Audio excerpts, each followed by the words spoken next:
il n'existe pas un amour si puissant, si merveilleux pour moi que l'amour de mon Sauveur. Je n'ai besoin de rien, car en lui j'ai tout trouvé, et je me sens aimé d'un bon et tendre berger. Non, il n'existe pas un amour si puissant, si merveilleux pour moi que l'amour de mon Sauveur.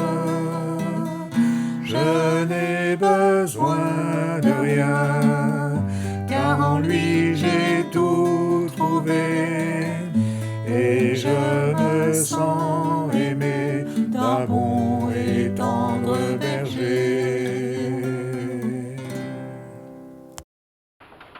Mais Dieu pose aussi une question, frères et sœurs. Et la question, la voici. Elle s'adresse à chacun de nous. M'aimes-tu? Jésus a posé cette question à certaines personnes. M'aimes-tu? C'est quand la dernière fois que tu as dit à ta femme que tu l'aimais? C'est quand tu as dit à ton mari que tu l'aimais. C'était quand la dernière fois? Quelqu'un m'a dit un jour, oh ben si je change d'avis, je lui dirai. C'est authentique ce que je vous dis là. Je dis, mais enfin, quand même, tu peux le dire. M'aimes-tu? M'aimes-tu? Vous imaginez? C'est vrai que je vous aime, c'est une vraie histoire que je vous ai racontée. Les enfants aussi, parfois, sont interpellés par les parents, ou la maman en particulier. Tu m'aimes, fiston? Tu m'aimes, ma petite fille? Est-ce que tu m'aimes? Nous, on dit ça volontiers aux enfants. Mais les enfants, est-ce qu'ils nous le disent? Et quoi de plus chaleureux quand un enfant prend sa maman, ou son papa, mais le maman, c'est souvent la maman, prend par le cou et dit « Je t'aime, maman. Je t'aime. » Parfois, c'est par intérêt. Mais souvent, quand même, c'est par amour. Et le Seigneur me pose cette question ce matin, c'est ça que je vais développer avec vous. M'aimes-tu? Ah oui, on va à l'église, bien sûr. On lit sa Bible, on chante, voilà, on essaie d'être un bon chrétien, sûrement, tout ça est vrai, mais m'aimes-tu? M'aimes-tu? Jésus a posé la question pas à n'importe qui. Il a posé la question à ses disciples. Alors, par définition, un disciple, c'est quelqu'un qui accepte la discipline, évidemment qu'il l'aime, mais quand même, il pose la question, m'aimes-tu? Et m'aimes-tu comme cela ou celui-là? Comment m'aimes-tu? Nous allons utiliser un peu l'émotion ce matin. De temps en temps, c'est bon. Et je vous invite à lire quelques versets de l'évangile de Jean, chapitre 21, 1 à 14. Jean, l'évangile de Jean, chapitre 21, 1 à 14. Après cela, Jean 21, Jésus se montra encore aux disciples sous les bords de la mer de Tibériade, et voici de quelle manière il se montra. Simon-Pierre, Thomas, appelé Didyme, c'est son surnom, Nathanaël de Cana en Galilée, les fils de Zébédée et deux autres disciples de Jésus étaient assemblés. Petit groupe. Simon-Pierre leur dit, je vais pêcher. Poisson. Ils lui dirent, nous allons aussi pêcher avec toi. Ils sortirent et montèrent dans une barque, et cette nuit-là, ils ne prirent rien. Zéro. Le matin étant venu, Jésus se trouva sur le rivage. Mais les disciples ne savaient pas que c'était Jésus. Jésus leur dit, enfants, n'avez-vous rien à manger? Ils lui répondirent non. Il leur dit, jetez le filet du côté droit de la barque et vous trouverez. Ils jetèrent donc, et ils ne pouvaient plus le retirer à cause de la grande quantité de poissons. Alors le disciple que Jésus aimait dit à Pierre, c'est le Seigneur. Et Simon-Pierre dit qu'il eut entendu que et Pierre, dès qu'il eut entendu que c'était le Seigneur, mit son vêtement et sa ceinture, car il était nu, et se jeta dans la mer. Les autres disciples vinrent avec la barque, tirant le filet plein de poissons, car il n'était éloigné de terre que d'environ 200 coudées, à peu près 100 mètres. Lorsqu'ils furent descendus à terre, ils virent là les charbons allumés, du poisson dessus et du pain. Le repas est prêt.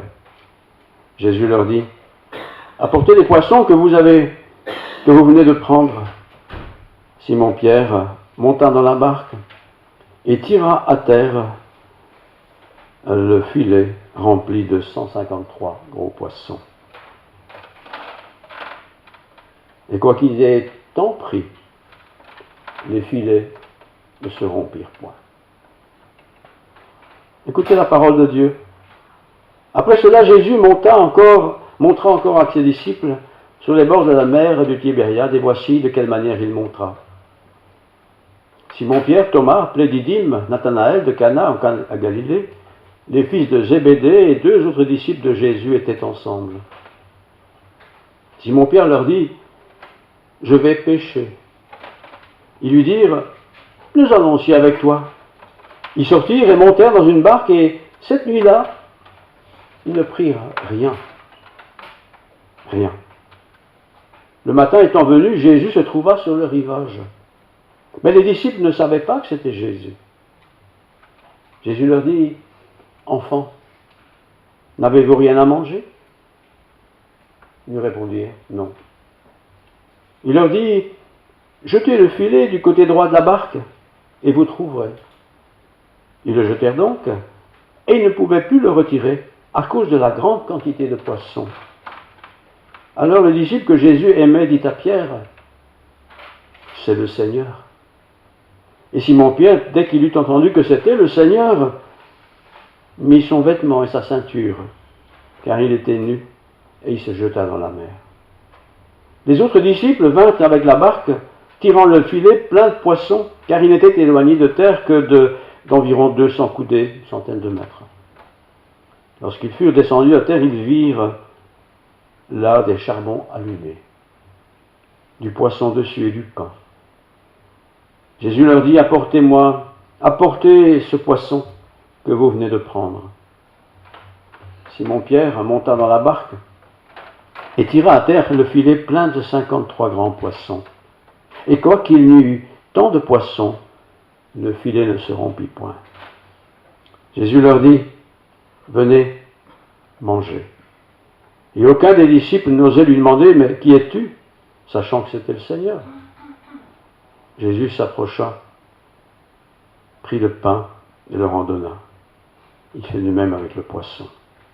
C'était déjà la 3e fois que Jésus montrait à ses disciples depuis qu'il était ressuscité des morts. Après qu'ils eurent mangé, Jésus dit à Simon-Pierre, fils de Jonas, m'aimes-tu? M'aimes-tu? Un enfant a déjà entendu sa maman lui dire, m'aimes-tu? Tu aimes maman? Tu aimes papa? Est-ce important de pouvoir répondre à cette question? À la question de Jésus à ses disciples, m'aimes-tu? Un homme, dans la force de l'âge, 32 ans environ, demande à un disciple, un peu plus âgé peut-être, m'aimes-tu? Mais qu'est-ce que ça a à voir avec la vie, ça? M'aimes-tu? Ils sont au travail, ils sont à la pêche, ils sont fatigués, ils ont travaillé toute la nuit, et puis Jésus pose cette question, est-ce que tu m'aimes? Est-ce que tu m'aimes plus que ceux-ci? C'est la question qui était posée à Pierre, plus que les autres. Comment aimons-nous, frères et sœurs, le Seigneur? Comment pouvons-nous dire que nous aimons le Seigneur? Quelle marque de nos vies montre que nous aimons le Seigneur? Ici, dans la question, dans cette histoire, il y a deux sens au mot aimer. Et d'ailleurs, le mot aimer, en grec, a deux sens. Deux mots un peu différents. Agapé et philéo. Agapé, ça c'est aimer sans calcul. Philéo, c'est aimer par intérêt. Comment m'aimes-tu? C'est ce que Jésus demande à Pierre. Agapé, sans calcul, ou philéo, par intérêt. Comment m'aimes-tu? Et puis nous, ce matin, comment aimons-nous le Seigneur? Quelle est notre pensée sur l'amour que nous avons pour le Seigneur? Quelle est la force de notre amour pour le Seigneur? Philéo sous-entend qu'il y a une certaine chaleur fraternelle, communautaire. Comment aimons-nous le frère et la sœur assis à côté de moi? Comment? Agapé, sans calcul, ou philéo, par intérêt? Deux mots, deux façons de présenter les choses à Pierre et à ses disciples.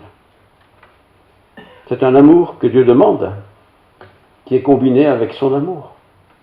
Le Seigneur a toujours aimé agapé, sans calcul. Mais nous aimons parfois par calcul, ou avec un calcul. C'est une question que nous, chrétiens, nous nous posons sans doute aussi de temps en temps. Oui, je sais que Dieu m'aime. Bon, Dieu, il est infini, est éternel, il ne change pas, il m'aime, oui. Mais moi, comment est-ce que j'aime Jésus? Pourquoi j'aime Jésus? Et quelle est la force de mon amour pour le Seigneur? Jésus compare les croyants à un agneau ou à des brebis, verset 16. Simon, il leur dit une deuxième fois, Simon, fils de Jonas, m'aimes-tu plus que ceci? C'était pas rien comme question. C'était pourtant quelqu'un d'important, ce Pierre. C'était un leader. Il était un avant-gardiste, toujours prêt à défendre la cause du Seigneur. Et pourtant, il lui dit, suite à cette pêche, comment m'aimes-tu? Agapé, sans calcul, ou philéo, par intérêt? Et nous, ce matin, qui nous disons chrétiens, comment aimons-nous Dieu? Agapé, on aime parce qu'on aime, parce qu'il est Dieu, parce qu'il est Seigneur, parce qu'il est Sauveur? Ou est-ce que nous l'aimons philéo, par intérêt? Comme ça, il va répondre à mes prières pour ça, etc., etc. Nous avons besoin tous et toutes, évidemment, de sollicitude pastorale. Il lui dit une deuxième fois, Simon, fils de Jonas, m'aimes-tu? Nous avons besoin d'entendre le Seigneur nous dire, je t'aime. Je t'aime. Sans calcul. Il ne dit pas, je t'aime parce que tu as fait ceci, parce que tu as fait cela. Je t'aime. C'est dans ma nature de t'aimer. Je t'aime. Et pour cela, je vais donner ma vie. Et il l'a fait. Et nous avons besoin, pour comprendre cette réalité, me semble-t-il, nous avons besoin de direction. Nous avons besoin de protection, nous avons besoin de correction. Et un chrétien est quelqu'un qui se réfugie dans le Seigneur, n'est-ce pas? Il le remercie pour tous ses bienfaits, et quand ça ne va pas bien, eh bien, il le prie. Et à l'occasion, il lui dit merci pour toute la vie, la santé, l'énergie, le travail, les enfants, les parents. Tout ça est très bien. 21-17, il répète, m'aimes-tu? M'aimes-tu?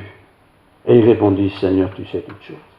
Là, Pierre se rend compte que la répétition de cette question est plus forte que simplement le fait de dire je t'aime. Il y a quelque chose de plus. Et nous, chrétiens dits évangéliques, nous devons aussi mettre l'accent sur l'amour que nous avons pour Dieu. Mais pourquoi tu aimes Dieu? Pourquoi tu vas à l'église? Pourquoi tu chantes dans la chorale? Pourquoi ceci? Pourquoi cela? Parce que je t'aime, Seigneur. Mais comment m'aimes-tu? Philéo, par intérêt quelque part? Ou par agapé, sans calcul? Parce que tu es Dieu, parce que tu es Sauveur, parce que tu es Seigneur. Je me permets ici de lire quelques versets dans 1 Timothée 3, 1, 13. Prenez pas votre Bible, écoutez simplement, fermez les yeux, comme ça ce sera bien. Voilà. 1 Timothée 3, 1 à 16. Cette parole est certaine Si quelqu'un aspire à la charge d'évêque, c'est ce qu'on appelle les anciens, eh bien, il désire une œuvre excellente. Très bien. Il faut donc que l'évêque soit irréprochable. Mais qui est irréprochable? Il faut qu'il soit mari d'une seule femme. Mari d'une seule femme, ça va encore, mais on est parfois mari d'autres femmes, avec lesquelles on n'est pas marié, mais qui sont intéressées. Il faut qu'il soit sobre, modéré, réglé dans sa conduite, hospitalier, propre à l'enseignement. Il faut qu'il ne soit ni adonné au vin, ni violent, mais indulgent, pacifique, désintéressé. On fait beaucoup de choses. Il faut qu'il dirige bien sa propre maison, hein, et qu'il tienne ses enfants dans la soumission, dans une parfaite honnêteté. Ouf. Car si quelqu'un ne sait pas diriger sa propre maison, comment prendra-t-il soin de l'Église de Dieu? Comment? Il ne faut pas qu'il soit un nouveau converti, de peur qu'enflé d'orgueil ne tombe sous le jugement du diable. Il faut aussi qu'il reçoive un bon témoignage de ceux du dehors, donc de ceux qui ne sont pas chrétiens, j'imagine, afin de ne pas tomber dans l'opprobre et dans les pièges du diable. Les diacres aussi. Les diacres sont plutôt ceux qui ont du service matériel. Les diacres aussi doivent être honnêtes, éloignés de la duplicité, des excès de vin, d'un gain sordide, conservant le mystère de la foi dans une conscience pure. Qu'on les éprouve d'abord, et qu'ils exercent ensuite leur ministère s'ils sont sans reproche. Les femmes de même doivent être honnêtes, non médisantes, sobres, fidèles en toutes choses. Les diacres doivent être maris d'une seule femme, et bien diriger leurs enfants et leur propre maison. Car ceux qui remplissent convenablement leur ministère, tout ce qui vient d'être dit, s'acquièrent un rang honorable et une grande assurance dans la foi en Jésus-Christ. Vous voyez, la foi en Jésus-Christ, ce n'est pas simplement dire je crois, c'est forcément je crois. Je crois même que Jésus-Christ est crucifié pour moi, mais c'est aussi manifester cette foi par une vie d'action qui ressemble à ce que le Seigneur demande de nous. Le Seigneur a vécu sur cette terre. Les apôtres ont appris à connaître le Seigneur. Les apôtres ont dû corriger, ils avaient des familles, beaucoup avaient des familles. Ils ont dû apprendre à aimer sans calcul. C'est pas facile. Une deuxième lecture un peu plus courte, c'est dans 1 Corinthiens 13, le fameux chapitre sur l'amour. 1 Corinthiens 13, versets 1 à 3.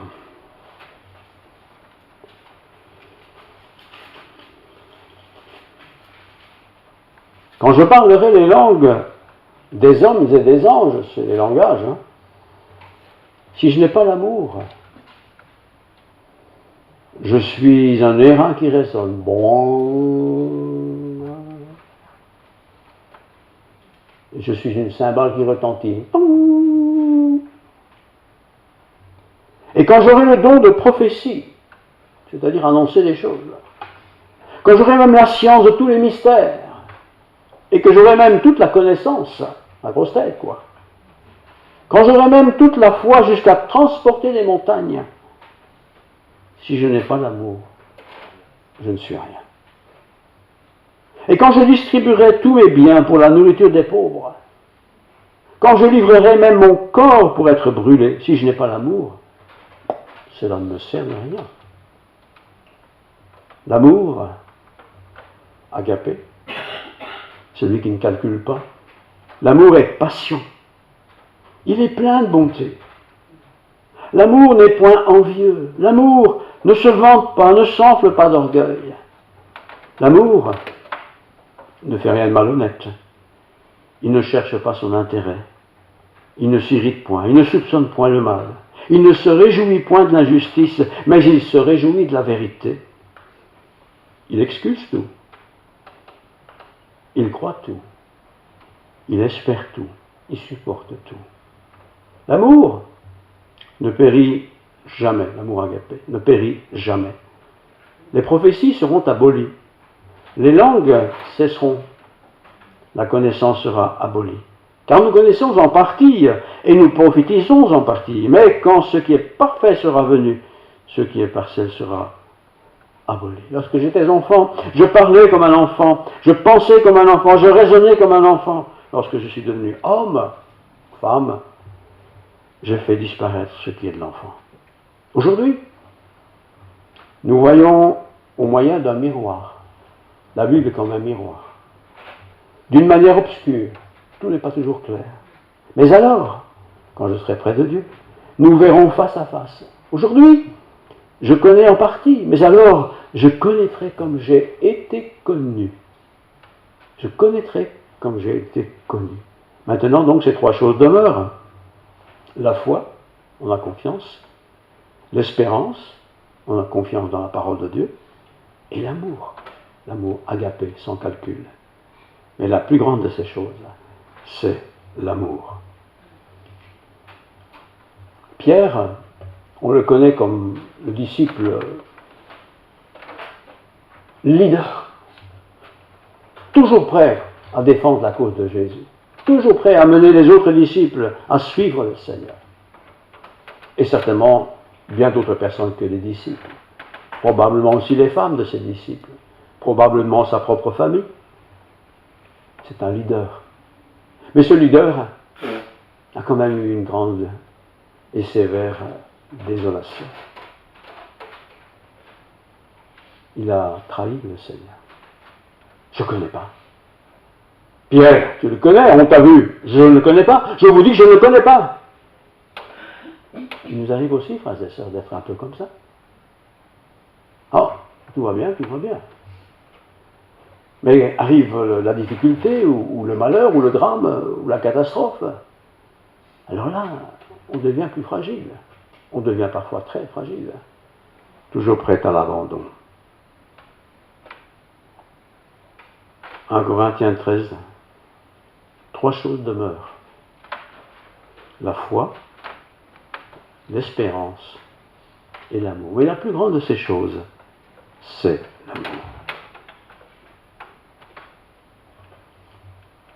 J'aimerais vous lire maintenant un verset dans l'Évangile de Jean, chapitre 21, 18, un verset excessivement difficile à lire, tellement il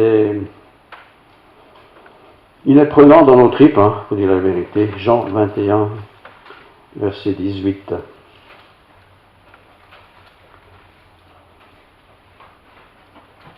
En vérité, je te le dis, donc c'est Jésus qui parle à Pierre, en vérité, je te le dis, quand tu étais plus jeune, et je pense qu'il ne fait pas forcément allusion à l'âge, mais je pense à sa foi, peut-être à l'âge aussi un peu. Quand tu étais plus jeune, tu te saignais toi-même, tu te débrouillais toi-même, toi. Et tu allais où tu voulais, tu faisais ce que tu voulais. Mais quand tu seras vieux, tu étendras ta main et un autre te ceindra, mettra ta ceinture. Il suffit d'aller voir dans un hall de personnes âgées, voir comment les personnes âgées sont entretenues, conduites, étendent tes mains. Et on met ses bretelles, on met sa culotte, etc. etc. Est-ce que c'est ça que Jésus a voulu dire? Je relis. Donc, en vérité, je te le dis, quand tu étais plus jeune, tu te saignais toi-même. Tu t'en sortais toi-même. Tu te débrouillais toi-même. Tu trouvais des réponses à tes questions toi-même. C'était un pratiquant juif. Et un travailleur, c'était un pécheur, un vrai. Et tu allais où tu voulais. Ben oui, il était jeune. Mais quand tu seras vieux, et tout le monde devient vieux, et quand tu seras vieux, tu étendras tes mains. Vous savez, la vieille personne qui ne la tremblait pas. Il faut quelqu'un qui prenne ses mains, qui le conduise, pour le sortir du lit, pour le mettre dans le lit, pour aller aux toilettes. C'est ça qu'il dit en fait. Mais quand tu seras vieux, tu étendras tes mains, et un autre te ceindra. Bien sûr, ce texte ici n'est pas une question d'hospice pour personnes âgées. C'est la fin de sa vie. Entre-temps, Christ est mort, crucifié, il est ressuscité. Il est apparu à ses disciples. Mais Pierre n'a pas disparu du coup. Pierre a dû connaître la souffrance, la vraie souffrance, celle que le Seigneur a endurée. Et la tradition dit que, j'ai bien dit que c'est une tradition, on n'en sait pas trop, que Pierre fut crucifié à Rome, ça c'est sûr, et il fut crucifié sous Néron, ça c'est sûr aussi, en 67-68, c'est encore certain, mais il fut crucifié la tête en bas. Jésus était comme ça, lui était retourné, et il avait dû étendre ses bras. C'est ce que Jésus a dit à l'autre, tu étendras tes bras, et tu iras où tu ne voudras pas. Pierre est mort comme ça. Mais nous le savons, c'est écrit. Mais quand on réfléchit, nous, à notre propre vie, on se dit, mais et si ça nous arrivait, ce genre de choses, quoi? Si demain, la religion était interdite, il y a des pays où c'est interdit, évidemment. Il y a des pays, on ne peut pas parler de Jésus, hein, c'est évident. Il faut être un bon ceci ou un bon cela, mais pas chrétien. Et si ces choses-là revenaient dans notre pays? Et si on venait nous arrêter, ou arrêter notre femme, ou nos enfants, nos parents? Comment ferions-nous? Que dirions-nous? Serions-nous encore en train de chanter? Serions-nous encore enclins à aller à l'église? Trouver d'autres chrétiens? Serions-nous encore prêts de déclarer que oui, moi je crois dans le Christ, Jésus-Christ, le Fils de Dieu crucifié? Est-ce que je suis encore prêt à le dire? Est-ce que d'abord je le dis maintenant? M'aimes-tu? Dit Jésus à Pierre. C'était une pêche miraculeuse, mais Pierre, dans le fond, n'y est pour rien. Les poissons sont venus parce que Jésus les a fait venir. Mais c'était extraordinaire. Et aussi longtemps que les choses sont extraordinaires, nous sommes élevés pour Dieu quelque part. On aime aller à l'église parce que c'est sympa, quoi. On s'entend bien, voilà, on se rencontre, on écoute, partage.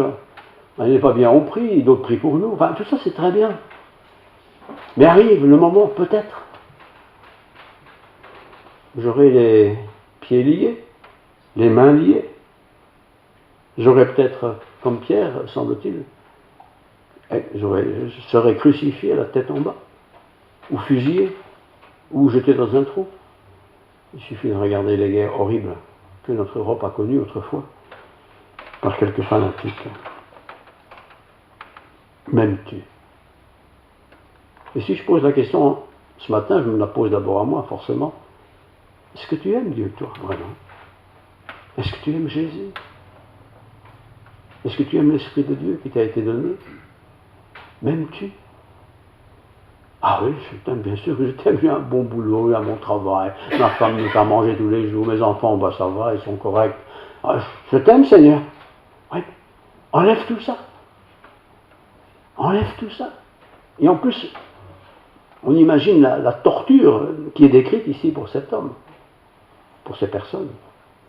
Combien de chrétiens aujourd'hui dans notre monde, dans certains pays, sont torturés parce qu'ils sont chrétiens, tout simplement? Combien? Énormément de gens. Énormément de gens. Et ils sont torturés par d'autres gens qui croient aussi dans un Dieu, qui est supposé être le vrai Dieu. Mais que croient-ils? Quel est ce Dieu dans lequel ils croient? Quel est le Dieu que nous croyons, frères et sœurs? Un Dieu plein d'amour, gentil, rose bonbon? Ou un Dieu qui a donné sa vie, qui a donné son Fils en sacrifice, afin que quiconque croit en lui ne périsse point, mais qu'il ait la vie éternelle. Alors si j'ai la vie éternelle, j'ai déjà beaucoup de choses, hein, parce que je sais au moins où je vais aller quand je quitte cette terre, dans la vie éternelle avec Dieu. Je ne sais pas si je serai torturé, je ne sais pas si je vais mourir dans la souffrance, je ne sais pas tout ça, personne ne le sait. Mais si ça devait arriver, comme Pierre a eu d'avoir des gros poissons, c'était génial, quoi, c'était la fête. Hein. M'aimes-tu? Et il dit en ça, m'aimes-tu, agapé, sans calcul. Est-ce que tu m'aimes, je répète encore une fois, parce que tu es content de moi, parce que tu as à manger, parce que tu es un peu la vedette? Est-ce que c'est pour ça que tu m'aimes? Mais si tu étais persécuté? Alors, je reprends ce qui est dit de lui, quelqu'un d'autre te conduira où tu ne voudras pas. Donc, je rappelle que c'est l'histoire, on n'a pas de preuves vraiment, mais quand même, ils ont cherché pour trouver ça, que Pierre a été crucifié à la tête en bas. Vous imaginez ça? Et Pierre a été crucifié. Je suis certain que si cette histoire est vraie, il aurait pu dire, mais c'est une blague, je ne crois plus en lui, c'est n'importe quoi, c'est un chenapan. Mais non. Il a été crucifié. Et devenir chrétien, et je termine avec ça, vous savez, c'est pas toujours la fête. Hein. On ne peut pas être toujours dans la joie. On ne peut pas toujours chanter, alléluia, tout va bien. Parce qu'il y a des jours où ça ne va pas bien. Il y a des moments où la vie est difficile, pénible. Perdre un être cher, par exemple, c'est pénible. Et ça dure des mois et des années. C'est des souffrances vraies. Et on a beau être chrétien, aimer Dieu, cette souffrance est là, quoi. Ça peut aussi être des ratages de choses dans la vie. On a raté son année scolaire, par exemple. Pourtant, on a fait ce qu'on devait faire, mais on l'a raté. Et on se dit, mais Dieu, enfin, je t'ai prié de m'aider, et pourtant j'ai travaillé, j'ai fait ce que je pouvais. Pourquoi perd-on des enfants? Pourquoi perd-on des parents que nous aimons? Pourquoi? Allez. Et pourtant, il y a beaucoup de chrétiens qui marchaient bien avec Dieu, zélés pour Dieu. Et puis arrive une catastrophe, un exemple de ce que j'ai donné, mais bien d'autres. Et on met en doute sa foi. On dit, oui, mais dans le fond, est-ce que Dieu existe vraiment, ou est-ce que c'est un peu une lubie humaine qu'on nous a incarné dans notre tête, ou est-ce que je crois vraiment? Pierre, m'aimes-tu plus que tout ceci? Tout le monde m'aime bien Philéo, parce qu'il y a des beaux poissons, ça vaut la peine, on est bien. Mais m'aimes-tu agapé? Même si tu perds tout ça, est-ce que tu m'aimeras toujours? C'est ça que ça veut dire. Et Pierre a répondu, tu sais toutes choses. C'est une parole, je trouve, une réponse de Pierre qui est tellement belle. Il n'a pas dit, oui, t'inquiète pas, tu peux compter sur moi, c'était le caïd quand même. Tu sais toutes choses. Et le toutes choses veut dire quelque part, tu me connais, quoi. Oui, je fais tout ça, oui, je dis ceci, oui, je fais cela. Mais dans le fond, tu me connais bien. Et tu sais que je suis fragile. Et nous faisons partie tous des gens comme Pierre. On va à l'église, on chante, on fait un tas de choses. Très bien, faut le développer, ça. Mais dans le fond, on se dit, mais moi je suis bien. Ma femme est sympa, les croyants, mes enfants, ils ne font pas de bêtises, on se bien. Mon mari, c'est la même chose, il a un travail, et tout va bien, quoi. Mais arrive peut-être le jour où il n'y a plus rien qui va, où c'est la catastrophe, quoi. Ou soi-même, on est peut-être victime de quelque chose qui est irrémédiable. Est-ce que j'aimerais toujours autant le Seigneur? Pierre, m'aimes-tu? Ils avaient fait une grosse pêche. Tout le monde allait pouvoir manger du poisson, en veux-tu, en voilà. M'aimes-tu? J'imagine Pierre, je le vois presque, quand il sort de l'eau là, se dire, mais tu sais toutes choses. Je n'ai pas besoin d'en mettre plein la vue. Je n'ai pas besoin de te raconter que je suis un super homme. Tu sais toutes choses. Tu connais le fond de mon cœur. Frères et sœurs, je termine. Le Seigneur connaît le fond de mon cœur. Il connaît le fond du cœur de chacun. C'est pas la peine d'en mettre plein la vue. C'est pas la peine de faire croire que nous on est blindés, qu'on passe à travers tout. Il ne faut pas rajouter une couche non plus. Mais simplement dire, Seigneur, c'est ta grâce qui me permet d'avancer jour après jour. Et quand on est jeune, ça va. On a réussi l'école, ça va. On a déjà une année de plus, c'est bien. On a réussi son permis, on fait un peu de liberté. Et c'est bien. Mais tout ça, c'est rien par rapport à l'éternité. Alors voilà, le sujet pour ce matin, c'est le hasard ou la providence. Non, c'est pas le hasard, c'est pas la providence, c'est la grâce de Dieu. Le bon samaritain est arrivé pour prendre soin de celui qui avait été rejeté. Le bon samaritain, c'est celui qui, parmi nous, saisit les occasions qui se présentent. Ce n'est pas des calculs, ce n'est pas des combines, ce n'est pas des arrangements, ce n'est pas pour mériter quelque chose. Mais voilà, une situation, Dieu se sert de moi. Oui, je suis doué pour ceci, ou je suis doué pour cela. Eh bien, je le fais avec grand amour, avec grand plaisir.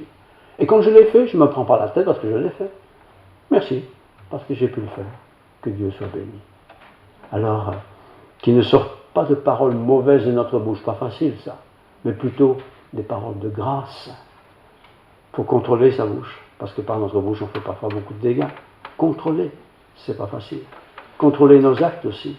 Contrôler aussi nos attitudes. Contrôler aussi nos défaites. Parce que parfois, il y a des accidents, des défaites. On a raté quelque chose. On les contrôle.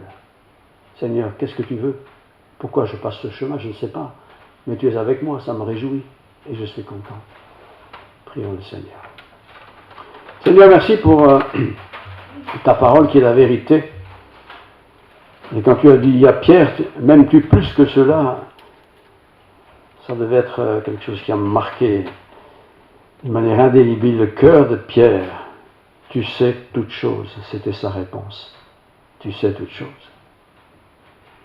Oui, on peut paraître parfois, on peut être des hommes, des femmes pleins d'actions formidables, mais nous devons aussi parfois nous arrêter et regarder notre cœur, regarder notre âme, et être honnête avec nous-mêmes, Seigneur. Tu ne veux pas la mort du pécheur, bien sûr, tu veux qu'il vive. Mais parfois, il nous faut corriger un peu le tir, arrêter d'être un peu super vaillant, et dire oui, c'est ta grâce qui permet ceci, qui permet cela. Tu es avec nous, Seigneur, tu l'as promis tous les jours jusqu'à la fin du monde, et forcément jusqu'à la fin de notre vie. Merci, Seigneur. Mais que vienne un jour où nous sommes dans la détresse, dans la souffrance, puissions-nous nous rappeler de tes promesses lorsque nous étions en grande forme, car tu es avec nous. C'est ta promesse tous les jours, jusqu'à la fin de notre vie. Merci pour ce temps passé ensemble. Nous allons rentrer chez nous, retrouver nos occupations, commencer une nouvelle semaine de travail, d'études. Merci pour ta présence et ton soutien. Puissions-nous être des femmes et des hommes qui t'honoreront par une vie sainte, dirigée par toi. Gloire à ton nom. Amen. Mes peurs, tel un ouragan sans fin, rugissant